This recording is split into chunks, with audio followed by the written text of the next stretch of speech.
하나님 말씀 전하겠습니다. 오늘 설교 제목은 달리다꿈입니다. 달리다꿈. 한번 따라해 주시겠습니까? 달리다꿈. 예, 달리다꿈. 이 말은 헬라어가 아니고요, 아람어입니다. 아람어. 달리다꿈은 아람어입니다. 이 아람어라는 것은 이제 아람 사람들이 다마스커스를 중심으로 한 지금의 시리아죠, 사람들이 쓴 언어가 아람어입니다. 주로 무역이라든지 장사하는 데 이 언어가 많이 쓰여졌죠. 그런데 이제 무역이 점점 활발해지면서 이 아람어가 국경을 넘어서서 하나의 팔레스타인 땅 고대 근동의 공용어가 되어버립니다. 특별히 이제 아시리아에게서 이스라엘이 아시리아한테 망하죠. 북이스라엘이. 그다음 남유다가 바벨론에게 망하죠. 그 다음부터는 아람어가 팔레스타인 땅의 유일한 공용어가 됩니다. 그러니까 예수님 당시에 사람들이 실제 사용했던 언어는 아람어입니다. 히브리어가 아니에요. 기록된 문자로 히브리어는 있지만 실제로 사용한 언어는 아람어입니다. 아람어. 그러니까 예수님이 일상에서 쓰신 언어가 아람어입니다. 아람어예요. 그러다 보니까 신약 성경을 이렇게 읽다 보면은 헬라어로 번역되지 않고 그대로 나오는 아람어가 몇 가지 나옵니다. 대표적인 것이 바로 아바죠. 아바. 예수님께서 겟세마네 동산에 기도할 때 아바 그러셨는데 이 아바가 아람어입니다. 우리말로 하면 아빠, 아버지 그런 뜻이죠. 데디, 파파 그런 뜻입니다. 아람어입니다. 또 예수님께서 귀가 안 들리고 말 못하는 사람을 고치실 때 뭐라고 하죠? 에바다. 이것도 아람어입니다. 열리라, be opened, 열리라. 이것도 아람어입니다. 그리고 오늘 본문에 나온 달리다꿈, 이것도 아람어입니다. 달리다, little girl, 소녀야, 소녀야 그런 뜻이죠. 달리다, 소녀야, 쿰, 이거는 get up, wake up 그런 뜻이죠. 소녀야, 일어나라 그런 뜻입니다. 이 아람어입니다. 아람어죠. 그러니까 아바란 말, 또 에바다란 말, 달리다꿈이란 말, 이게 다 아람어입니다. 이것은 예수님의 입에서 실제로 나왔던 예수님의 살아있는 육성이다 이렇게 보시면 됩니다. 어떤 의미에서 성경이 예수님의 육성을 녹음해가지고 우리한테 들려주는 거예요. 아바, 에바다, 달리다꿈, 예수님의 육성이죠. 제가 마가복음 강의를 시작하면서 여러분에게 설명드렸듯이 이 마가복음은 마가가 썼습니다. 근데 마가는 누굽니까? 베드로의 비서면서 통역자입니다. 그러니까 마가는 베드로가 들려준 예수님의 이야기를 토대로 해서 마가복음을 쓴 거죠.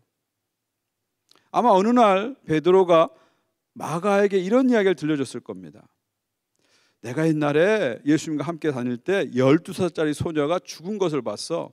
그때 예수님하고 그 죽은 소녀의 방에 들어갔지.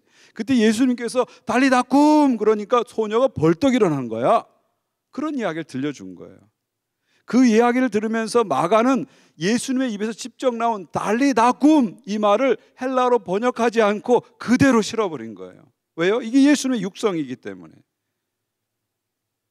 그러니까 이 달리다꿈이란 말은 놀라운 말 아닙니까? 예수님께서 직접 하신 아주 놀라운 말입니다. 죽은 자를 살려낸 기적의 말입니다. 기적의 말이죠. 그리고 이 달리다꿈이란 말은 예수님이 누구신지를 우리에게 정확하게 보여주는 아주 중요한 단어입니다. 저는 오늘 여러분과 함께 이 달리다꿈이란 말 속에 들어있는 깊은 의미를 함께 나누려고 합니다. 35절 한번 보십시오. 아직 예수께서 말씀하실 때 회당장 집에서 사람들이 와서 회장당에 이르되 당신의 딸이 죽었나이다. 어찌하여 선생을 더 괴롭게 하나이까. 자, 지난 시간의 사건을 생각해 보십시오. 이 야이로는 회당장입니다. 사회적 지위가 있고 체면이 있어요. 그런데 자기 12살짜리 소녀 딸이 죽어가니까 체면, 지위 다 버리고 예수님 앞에 무릎을 탁 꿇은 거예요. 그리고 내 딸을 살려달라고 간청합니다. 그 간절함을 보시고 우리 예수님께서 야이로와 함께 그 집으로 갑니다. 가는 중간에 무슨 일이 생기죠? 12년 동안 혈루증 앓았던 여인이 예수님의 옷자락을 잡고 나음을 받습니다. 이 사건을 통해서 예수님께서는 이 여인과 대화를 하게 됩니다. 그러면서 시간이 지연된 거예요. 딜레이 된 거죠. 바로 그때 야이로의 집에서 한 사람이 달려와서 소식을 전합니다. 당신 딸 죽었습니다. 이미 죽었습니다. 이 소식을 전하는 거예요. 사실은 이 소식을 들었을 때 이 야이로는 엄청난 통곡과 절망을 했을 거예요. 또 어떤 의미 한편으로는 마음속에서 예수님에게 좀 섭섭했을 거예요. 아니 좀 빨리 가가지고 우리 딸 살렸으면 될 텐데 왜 죽게 내버렸습니까? 하는 그런 섭섭한 마음이 그의 마음속에 있었을 겁니다. 사실 여러분, 이 여인은요 12년 동안 혈루증 앓았어요. 이게 무슨 얘기예요? 만성 환자입니다. 이 12살짜리 소녀는 지금 죽어가고 있어요. 응급 환자입니다. 근데 예수님께서는 만성 환자를 고치려고 응급 환자를 죽인 셈이죠. 왜 이렇게 하셨을까요? 이것은 의도된 어떤 의미가 있다는 것이죠. 이렇게 시간을 지연시킨 데는 예수님의 어떤 의도가 있다는 것이죠. 이것은 그냥 지연된 게 아니라 의도된 지연입니다. intentional delay, 의도된 지연이라는 거죠. 이런 일이 나사로를 살릴 때도 똑같이 일어납니다. 자, 나사로가 죽게 되었다고 나사로 동네에서 소식을 듣게 됩니다. 예수님이 그 소리를 듣고 바로 달려가서 나사로 고치지 않아요. 무려 이틀이나 더 그 자리에 머무십니다. 그리고 이틀이 지나서 나사로의 마을에 가보니까 나사로는 이미 죽어버렸어요. 그러자 나사로 동생 마르다가 뭐라고 얘기합니까? 주님께서 여기 좀 일찍 오셨더라면 우리 오라비가 죽지 않았을 텐데, 이렇게 얘기합니다. 이것도 뭡니까? 의도된 지연입니다. 둘 다 의도된 지연이에요. 의도된 지연은 무슨 얘기예요? intentional delay, 무슨 얘기예요? 의도한 어떤 의도가 있다는 거죠. 이렇게 지연시킨 데는 주님의 의도가 있다, 그런 얘기죠. 의도가 있다는 것입니다. 어떤 의도가 있을까요? 뒤에 가서 자세히 설명드리겠지만 미리 결론을 말씀드린다면 주님이 누구신지를 드러내고자 하는 인텐션, 의도가 있다는 것입니다. 주님이 죽은 자를 살리시는 부활의 주님인 것을 보여주기 위해서 이 야이로 딸 사건이나 나사로 사건에서 의도된 지연을 주님께서 쓰고 계시는 거죠. 여러분들이 살아가면서 이렇게 지연되는 현상을 종종 겪게 됩니다. 이 딜레이 되는 일이 많죠. 여러분의 가정 일에도 이거 빨리 돼야 되는데 안 되는 일들이 있을 거예요. 여러분 자녀들도 좀 빨리 장가도 가고 시집도 가고 좀 쭉쭉쭉 컸으면 좋겠는데 막 그 딜레이 되는 게 있을 거예요. 여러분의 생활뿐만 아니라 여러분의 기도에서도 이렇게 딜레이 되는 경우가 있을 거예요. 지연되는 경우가 있을 겁니다. 내가 그렇게 간절히 기도했는데 응답이 금방 안 와요. 금방 안 와요. 내가 생각한 때 응답이 오지 않을 때가 있습니다. 그때 우리는 어떻게 합니까? 절망하죠. 왜 주님 응답하지 않으시지? 또 어떤 마음이 듭니까? 주님 나 잊어버리신 거 아니야? 나 버리신 거 아니야? 그런 마음이 들 때도 있습니다. 근데 여러분, 여러분이 삶 속에서 기도 속에서 만나는 지연들은, 대부분의 지연들은 의도된 지연입니다. intentional delay죠.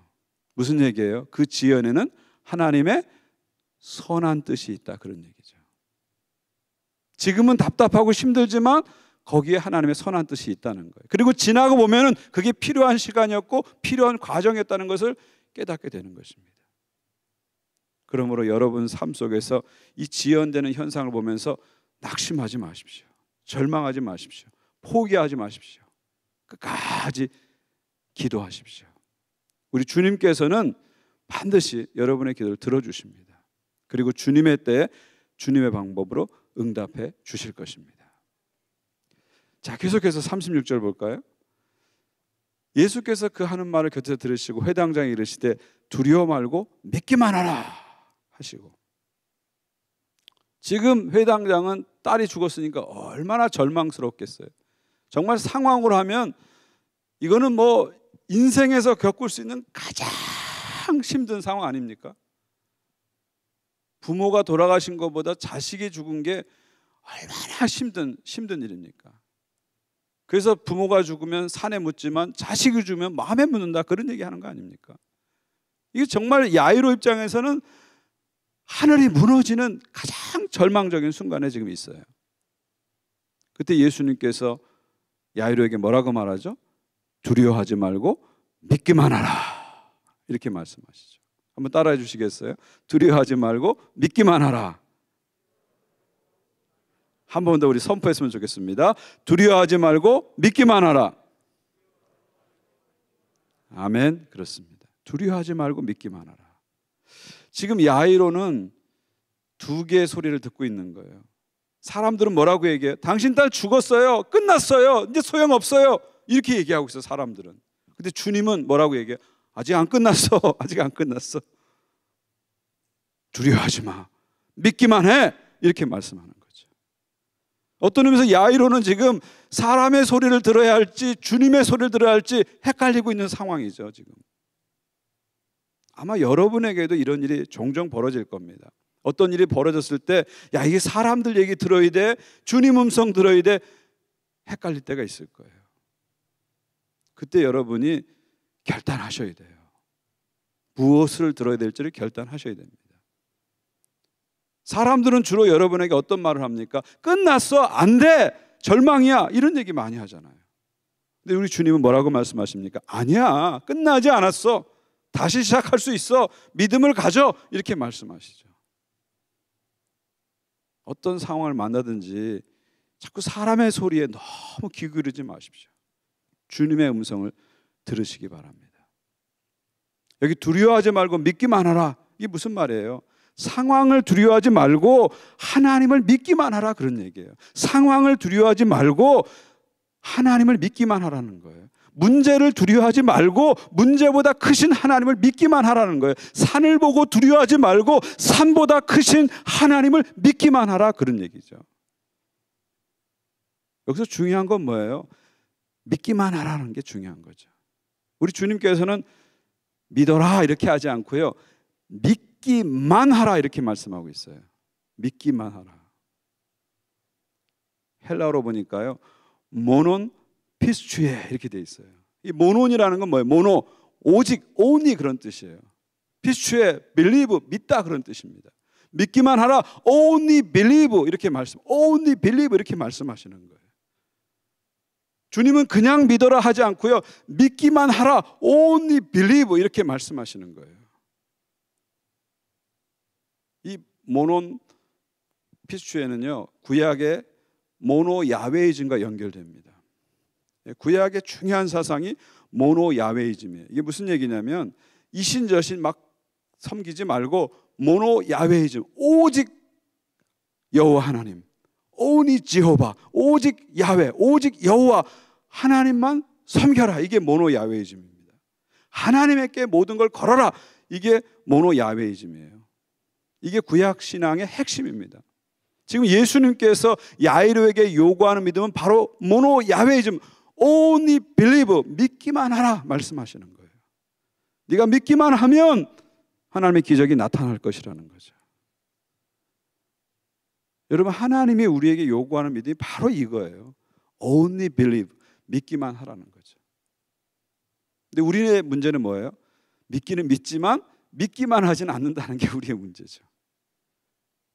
더 정확히 얘기하면 우리는 믿기도 합니다. 믿기도 합니다. 세상도 믿고 사람도 믿고 나도 좀 믿고 하나님도 믿는 거죠. 근데 우리 하나님은 그런 신앙을 원하지 않습니다. Only believe, 믿기만 하라 말씀하시는 거죠. 두려워하지 말고 믿기만 하라. 상황을 보고 두려워하지 말고 믿기만 하라 말씀하시는 거죠. 그럴 때 하나님께서 새 일을 행하시는 겁니다. 땅에서는 끝이라고 했는데 하늘에서는 아니야, 시작이야 말씀해 주신다는 거죠. 땅에서는 절망이라고 선포했는데 하늘에서 아니야, 희망이야 말씀해 주신다는 거죠. 어떻게 할 때요? Only believe, 믿기만 할 때 이런 일이 나타나는 것입니다. 두려워하지 말고 믿기만 하라.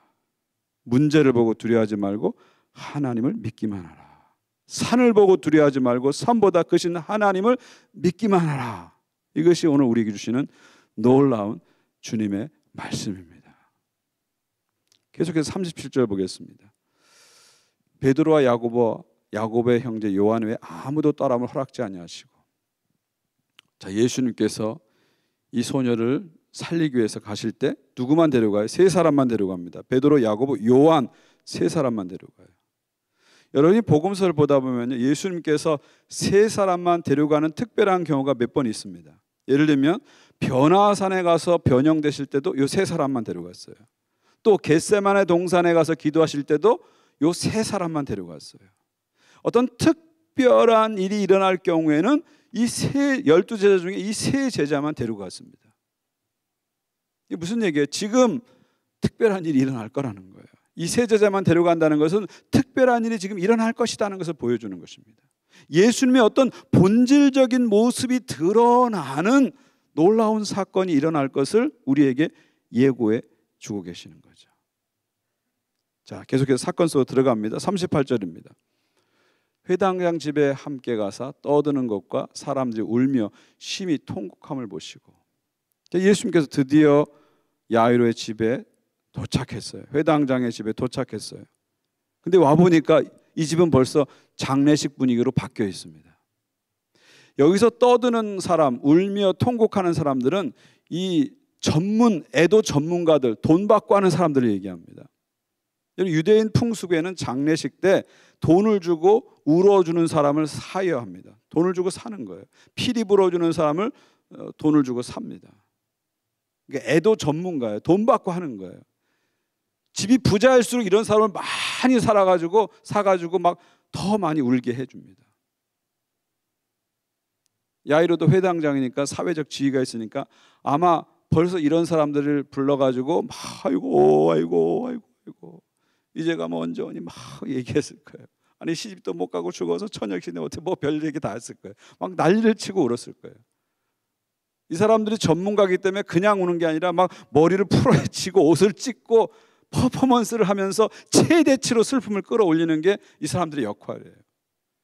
지금 예수님이 이 야이로 집에 오니까 그런 전문가들이 와서 벌써 울고 있어요. 벌써 집안 분위기가 장례식 분위기가 되고 있는 것을 볼 수 있는 거죠.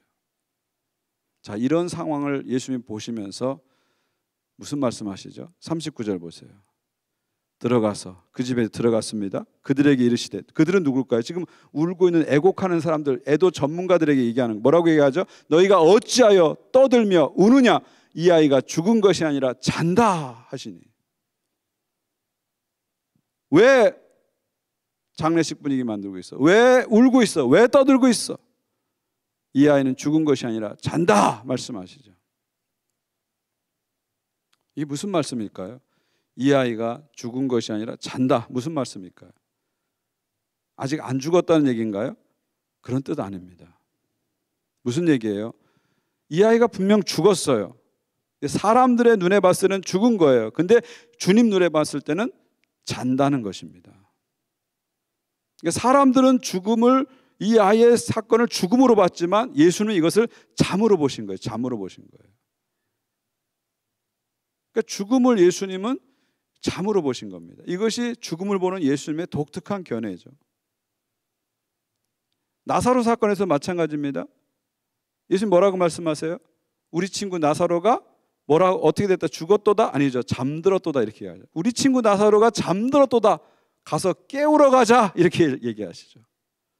예수는 평소에 죽음을 뭘로 본 거예요? 잠으로 본 겁니다. 잠으로 본 거예요.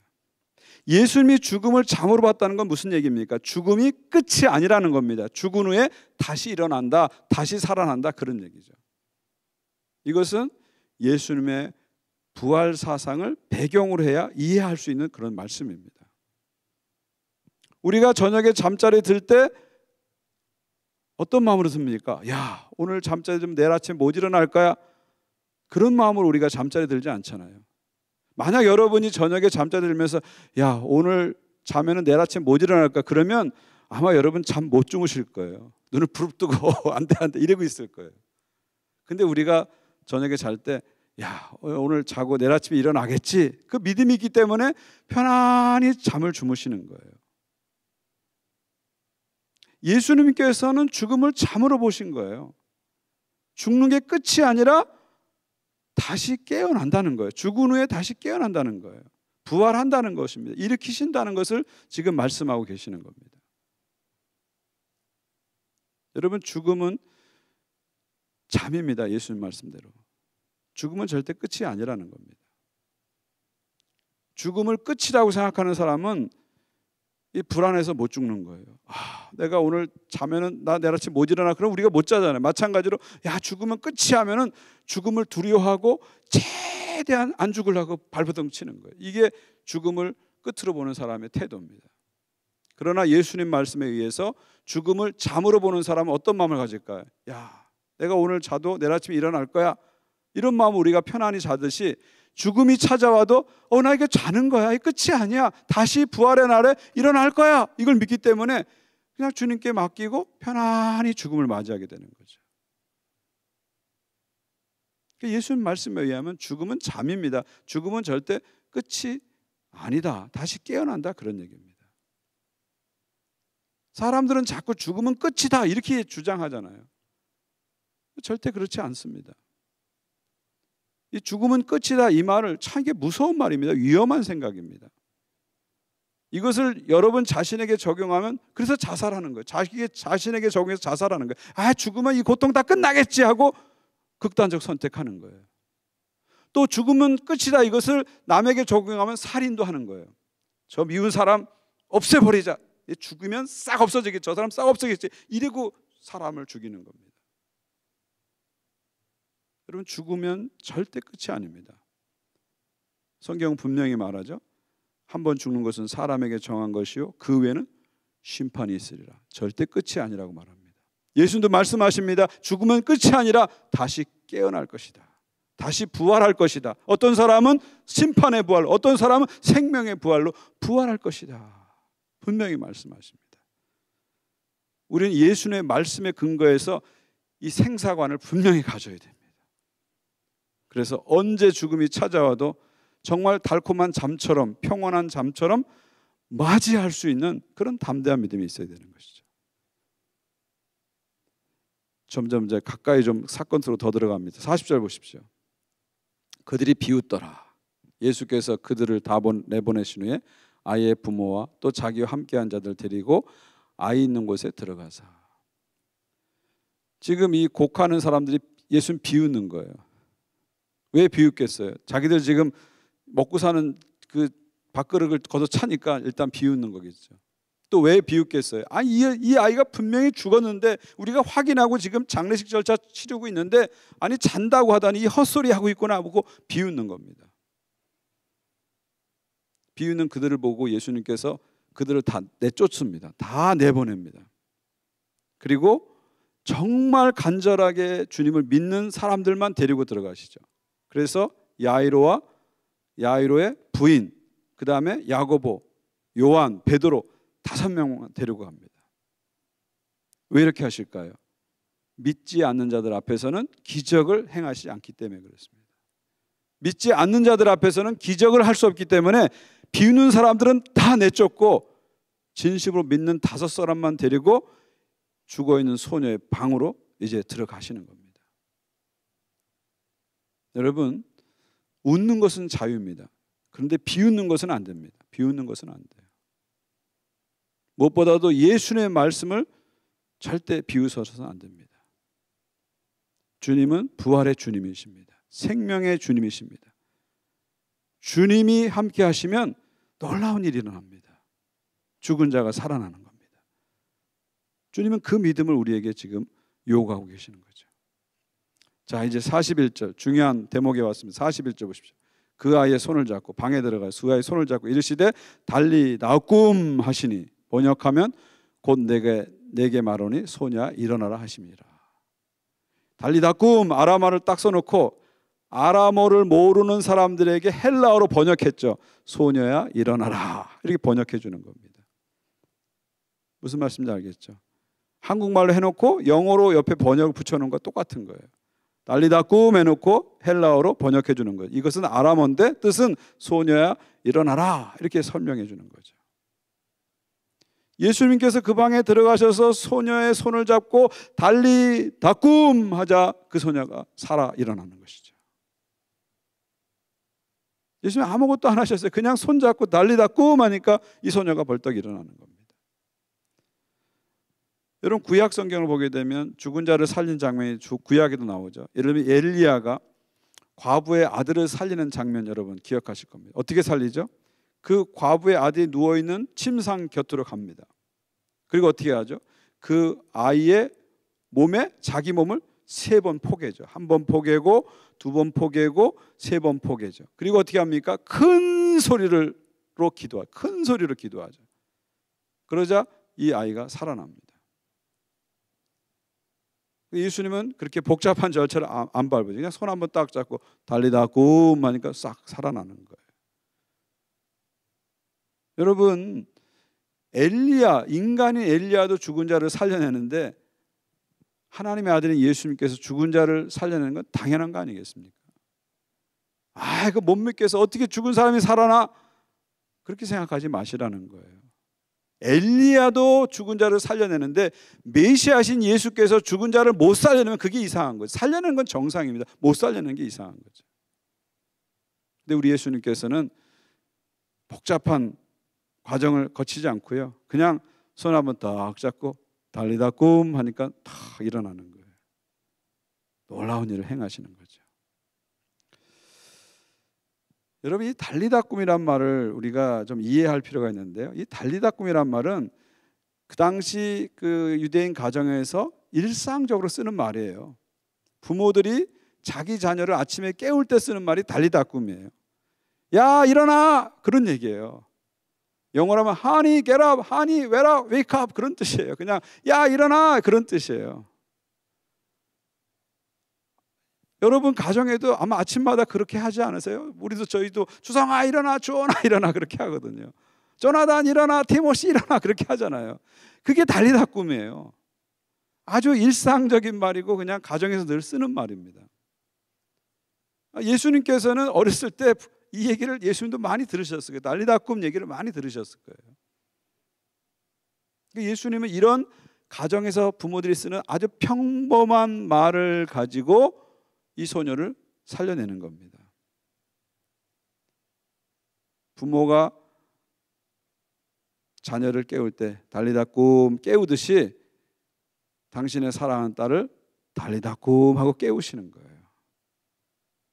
그것이 주님이 가지신 놀라운 능력입니다. 놀라운 능력이죠. 달리다 굼이란 말은 지극히 평범한 말입니다. 그런데 이 말이 주님의 입에서 나오는 순간 기적의 말이 되는 거죠. 기적의 말이 된 거죠. 그래서 베드로는 그걸 기억했고 마가는 그것을 기록한 겁니다. 기록한 겁니다. 그래서 지금도 시대가 지나고 세월이 흘렀지만 달리다 굼은 달리다 굼이에요. 한국 사람도 달리다 굼 하지만 미국 사람도 달리다 굼 하고 독일 사람도 달리다 굼 하고 중국 사람도 달리다 굼 하는 거예요. 이 달리다 굼이란 말은 시대를 초월해서 주시는 어떤 하늘의 언어라고 볼 수 있는 거죠. 예수님의 육성이라고 볼 수 있는 거죠. 기적의 말이라고 볼 수 있는 것입니다. 그럼 이 달리다 굼이 우리에게 보여주는 진리는 뭡니까? 여러분, 이 달리다 굼은 그냥 수리수리 마수리 하는 그런 마법 주문이 아닙니다. 이 달리다 굼은 우리에게 예수님이 누구신지를 정확히 지금 보여주는 놀라운 단어입니다. 달리다 굼이 보여주는 예수님은 어떤 분이세요? 예수님은 부활이십니다. 예수님은 생명이십니다. 죽은 자도 살리시는 분이시고 죽음을 이기신 분이다. 바로 달리다 굼이 그것을 보여주시는 거죠. 지금까지 여러분이 보신 사건들을 한번 쭉 보세요. 4장부터 예수님의 연속되는 기적의 사건을 우리가 보고 있는데 이 모든 사건이 결국 예수님이 누구신지를 보여주는 겁니다. 4장에서 예수님께서 갈릴리 호수에 풍랑이 일자 어떻게 합니까? 고요하라 잠잠하라 하니까 풍랑이 순식간에 잠잠해지잖아요. 우리는 이 사건을 통해서 예수님께서 자연을 창조하시고 자연을 다스리시는 창조주 하나님인 것을 우리는 깨닫게 됩니다. 또 예수님께서 거라사 지방에 가서는 수천 마리 귀신 들린 사람을 나가라 한 말씀으로 다 고쳐내시죠. 이걸 통해서 우리는 뭘 깨닫습니까? 예수님께서는 사탄, 마귀, 귀신을 제어할 수 있는 능력자이신 걸 알게 되죠. 사탄, 마귀, 귀신, 영적 세계를 다스리시는 분이라는 걸 우리는 깨닫게 됩니다. 또 우리가 살펴본 혈류증 걸린 이 여인의 사건을 통해서 우리는 뭘 깨닫습니까? 예수님은 우리의 죄와 질병을 해결할 수 있는 메시아라는 사실을 깨닫게 됩니다. 그리고 오늘 이 달리다 꿈의 사건을 통해서는 예수님은 부활의 주님이시다, 생명의 주님이시다, 죽은 자도 살리시는 분이다, 죽음을 이기신 주님이시다는 것을 깨닫게 됩니다. 그리고 바로 이 예수 그리스도를 통해서 하나님 나라가 이미 왔다는 것을 깨닫게 되는 거죠. 광풍을 잠잠케 하시고 여인을 고치시고 귀신을 쫓아내시고 죽은 자를 살려내시는 이 주님의 활동을 통해서 하나님 나라가 이미 왔구나 하는 것을 깨닫게 되는 거예요. 하나님 나라가 이미 임했구나, 이미 승리했구나, 이미 시작됐구나 하는 것을 깨닫게 되는 것이죠. 결국 달리다 꿈을 통해서 우리가 깨닫는 놀라운 진리는 바로 이것입니다. 우리 예수님은 생명의 주님이시다, 부활의 주님이시다. 그리고 그 주님을 통해서 하나님 나라가 이미 왔다, 승리했다, 우리는 그 승리 가운데 있다는 것을 분명하게 보여주시는 것이죠. 특별히 예수님께서는 성경을 계속 읽어가면 42절 보시면요, 오늘 본문은 이 소녀의 나이를 우리에게 분명히 가르쳐주죠. 소녀가 곧 일어나서 걸으니 나이가 12살이라 사람들이 곧 크게 놀라고 놀라거늘. 나이가 12살이라 이렇게 강조하고 있어요. 뭐 죽은 자 살아났으면 됐지 굳이 나이를 언급할 필요가 없는데 나이가 12살이라 이렇게 강조하고 있어요. 왜 그럴까요? 왜 그럴까요? 지금 혈류증 걸린 여인도 12년 동안 고생했고요, 이 아이도 12년 동안 산 12살짜리라는 거예요. 왜 10이라는 숫자를 강조할까요? 왜냐하면 이 10이라는 숫자는 성경에서 특별한 의미가 있기 때문에 그렇습니다. 구약은 이스라엘의 12지파가 12지파죠. 12지파로 구약 이스라엘은 12지파로 구성되어 있습니다. 신약의 교회의 터가 되는 사도들은 12사도로 되어 있죠. 12사도로 되어 있어요. 그리고 새하늘과 새 땅, 예수께서 이 땅에 재림하실 때 하늘에서 새 예루살렘 하나님 나라 도성이 내려오는데 그 문은 12대문으로 되어 있어요. 그리고 12대문에는 12지파 이름이 써 있습니다. 그리고 그 성의 기초석은 12개의 기초석이 되어 있는데 그 기초석에는 12사도의 이름이 써 있다고 계시록은 말하고 있죠. 또한 계시록은 그 천상 예배에서 천사들과 함께 찬양하는 장로의 숫자가 24장로라고 얘기해요. 신약의 12, 구약의 12, 12 더하기 12, 24장로, 신구약의 백성의 대표들이 찬양한다, 그런 얘기죠. 또 구원받은 하나님 백성의 숫자가 14만 4천 명이라고 얘기해요. 뭡니까? 12 곱하기 12 곱하기 1000이죠. 구약의 12, 신약의 12, 그 다음에 많은 숫자를 상징하는 곱하기 1000을 해서 14만 4천이 나오는 거죠. 그러니까 성경은 일관되게 10이라는 숫자는 하나님 나라 백성의 숫자다 이렇게 말씀하고 있는 거죠. 이게 무슨 얘기냐면 지금 이 혈루병 12년 동안 혈루병 걸린 이 여인은 한 여인이 아니라 당시에 하나님의 백성들을 대표한다 이렇게 보시면 됩니다. 지금 죽은 자 가운데 살아난 이 소녀는 그냥 한 소녀가 아니라 당시에 이스라엘 백성들을, 하나님의 백성들을 대표한다 이렇게 보시면 됩니다. 이 혈류증 걸린 여인을 통해서 우리는 당시에 고통받고 있고 상처받고 있고 병들고 있는 하나님의 백성들의 현실을 보게 되는 거죠. 또 이 12살짜리 소녀의 모습을 통해서 죽어가고 있는 하나님 나라의 백성들의 모습을 보는 거죠. 그리고 그들을 위해서 예수님이 오셔서 병든 자를 고치시고 죽은 자를 살리시면서 하나님 나라, 새 하늘과 새 땅, 하나님 나라를 이루어 가시는 주님의 모습도 보게 되는 거죠. 이것이 오늘 말씀을 풀어내는 아주 중요한 진리입니다. 또한 우리 주님께서는 이 시대에 우리에게 오셔서 똑같이 말씀하십니다. 이 시대의 하나님 백성들을 향해서, 이 시대의 교회를 향해서 달리다꿈 말씀하십니다. 교회여 일어나라, 교회야 더 이상 잠자지 말고 일어나라 말씀하십니다.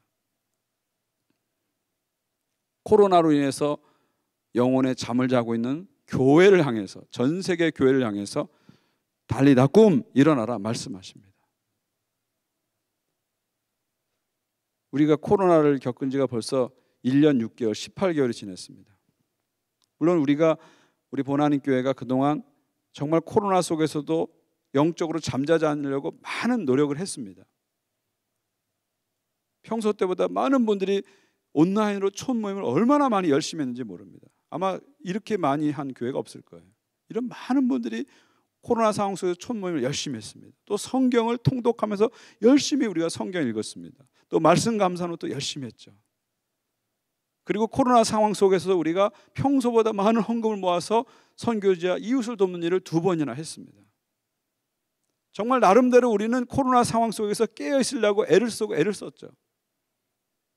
근데 시간이 점점 지나면서 이 코로나가 장기화되면서 우리도 모르는 사이에 우리가 조금씩 영적으로 잠을 자고 있었다는 것이죠.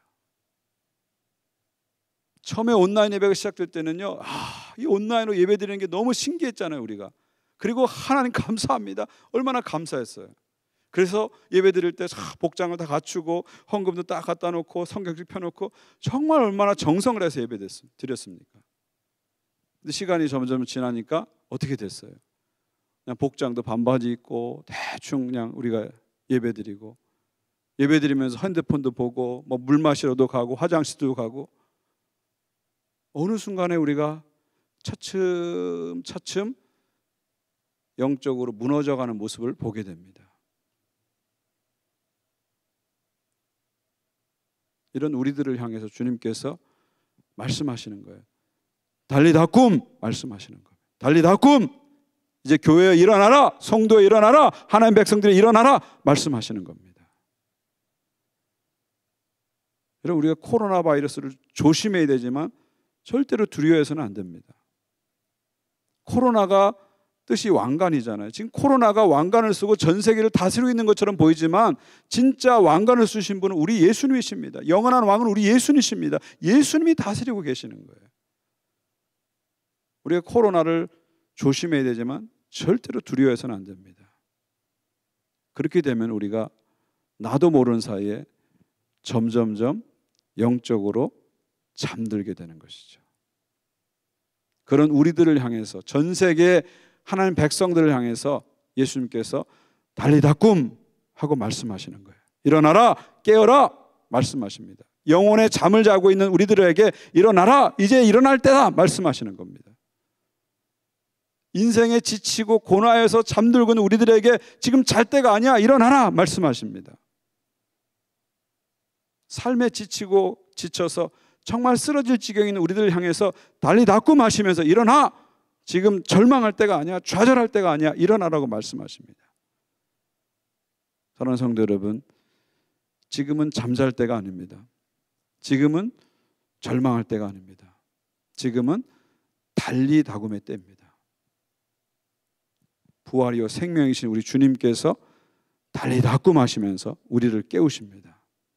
주의 음성을 듣고 다시 일어나서 강력한 하나님 백성으로 서시는 여러분 모두가 되시기를 우리 주 예수 그리스도의 이름으로 축원드립니다. 다 일어나 주시기 바라고요. 우리 함께 찬양하기 원하는데요.